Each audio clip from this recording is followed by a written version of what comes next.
Привет, друзья! Как ваши дела? Ну что, я сегодня нахожусь в Якутске. И у меня два приклада. Правильно, ребята, вы угадали. Это два приклада из дерева. Почему они из дерева? Потому что очень удобно держать. Вчера был снег, сегодня растаяло. 3 дня обещают 2 билета. И даже сейчас уже такой немножко так, на 0.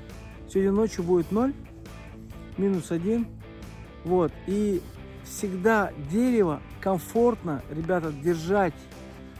Комфортно держать в руке, я не знаю, в скуле. Очень приятно прямо. Хочется прямо, знаете, вот взаимодействовать.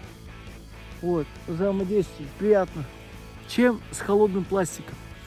Я не знаю, пластик, он немножко холодный, а дерево, оно теплое. Вот, приклад, конечно, вот этот немножко коротковат для меня, но этот приклад для меня идеально подходит. Видите, как приятно его держать.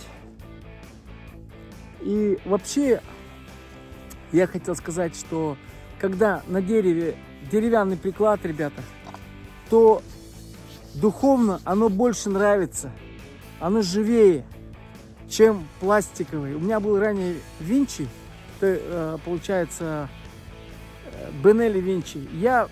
Он не зашел мне, несмотря на то, что он так хлестко бил, 5-10. Я, конечно, не отговариваю и не хочу плохо сказать, но мне он не зашел, потому что он пластиковый.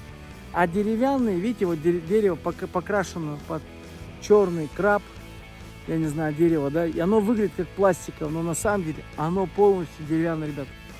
И весит оно хорошо, и не так тяжело, на самом деле. Приклад просто зачетный, друзья. Заказывайте приклады у нас в дереве.